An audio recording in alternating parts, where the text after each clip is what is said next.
ஐயா, என்னால் தலை காட்ட முடியவில்லை, என்னால் ஒரு அவமானத்தின் வழியை நான் கடந்து செல்லுகிறேன், என் சொந்த வீட்டாரே இப்படி இருக்கிறார்கள், நான் இத்தனை வருஷமாய் உழைத்து கொடுத்த எஜமானர் அல்லது என்னுடைய அலுவலகம் இப்படி இருக்கிறது, நான் கடந்து சென்ற ஊழியத்தினுடைய பாதை இப்படி இருக்கிறது, இனி தலை காட்ட முடியவில்லை, இனி நான் அவமானத்தின் வழியை கடந்து செல்லுகிறேன், அழுகிறது கூட எனக்கு பலன் இல்லை என்று சொல்லுகிற அளவுக்கு என்னுடைய வாழ்க்கை காணப்பட்டாலும் இந்த காலை வேளையிலே கர்த்தருடைய ஆவியானவர் உங்களை பார்த்து சொல்லுகிற ஒரு காரியம், உன்னை சூழ்ந்திருக்கிற ஜனங்கள் உனக்கென்று கர்த்தரை எழுப்பப்பட்ட தலைமைத்துவம் சந்தோஷப்படத்தக்கதாய் உன் வாழ்க்கையிலே நான் அற்புதங்களை செய்வேன்.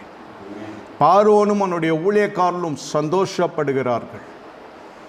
தேவனுடைய செய்கை உன் வாழ்க்கையிலே வருகிறதற்கு அடையாளமாய் இருக்கும். நீ எண்ணி பயப்படுற காரியம் வாழ்க்கையில நேரிட போவதில்லை.